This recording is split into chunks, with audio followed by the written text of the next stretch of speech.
मेरा नाम राकेश गुप्ता है और मैं यहाँ पे स्थानीय दुकानदार हूँ। जो डोमिसाइल के ऊपर माननीय मनोज सिन्हा जी जो हमारे जो यहाँ के उपराज्यपाल हैं, उन्होंने जो फैसला लिया है, जो जहाँ की महिलाएं जिनकी शादी कहीं बाहर दूसरी रियासत में हुई है, उनको भी यहाँ पे डोमिसाइल का पूरा बेनिफिट जो है वो मिलेगा। उनके बच्चों को और उनको पूरा बेनिफिट मिलेगा। पहले यहाँ पे जो स्टेट सब्जेक्ट होता था, उसके कारण लोगों को बहुत परेशानी आती थी। 370 हटने के बाद अब यहाँ पे हालात और हो गए हैं और लोग दुनिया बहुत खुश है। तो ये जो डोमिसाइल का बेनिफिट दिया गया है, इसकी हम बहुत बुरी प्रशंसा करते हैं। और ये और भी यहाँ पे अनेक कार्य ऐसे हो रहे हैं जो रुके पड़े कार्य थे, उनके ऊपर भी इतनी अच्छी सिस्टम चल रहा है, इतना प्रोग्रेस हो रही है। यहाँ पे माता वैष्णो देवी का आप देखें, वहाँ पे इतनी तरक्की हो रही है। और यहाँ पे जो उड़न खटोला वहाँ पे मोह माया मंदिर और बागे बहू के ऊपर वो एक गंडोला टाइप बोल बनाया है, उससे भी लोगों में बहुत खुशी की लहर है।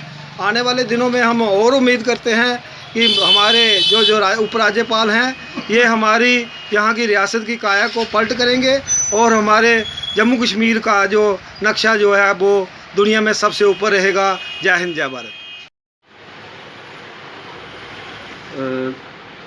कल रात को जो उपराज्यपाल मनोज सिन्हा जी ने और मुख्य सचिव जो हमारे हैं मेहता जी, जो उन्होंने डोमिसाइल का जो बात थी कि जो हमारी बेटी बहू बाहर रहती थी, जहाँ बाहर से अगर शादी होती थी जहाँ पर उनको डोमिसाइल की सुविधा नहीं थी, अभी उन्होंने इस सुविधा को बिल्कुल आसान कर दिया है। और ये बहुत ही ऐतिहासिक कदम है कि उन्होंने डोमिसाइल का जो हक है वो हमारी बहू और बेटियों को मिलेगा। इसके लिए उपराज्यपाल और मुख्य सचिव जो है हमारे, उनका बहुत शुक्रिया। उन्होंने इस प्रक्रिया को और आसान करने के लिए भी कहा है।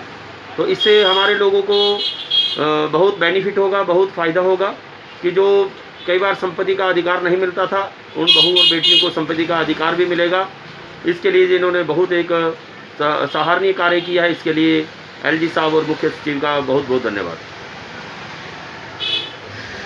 और जो हमारी बहनों की शादी इस जम्मू कश्मीर से बाहर होती थी, उनको इस प्रकार की सुविधा नहीं थी और वो उनको भी वो सुविधा डोमिसाइल के द्वारा मिलेगी। इसके लिए मैं एलजी साहब और उनका बहुत आभार व्यक्त करता हूं कि उन्होंने इस कार्य को और हमारी जो पिछले कई सालों से मांग थी, उस मांग को पूरा किया। इसके लिए उनका बहुत धन्यवाद।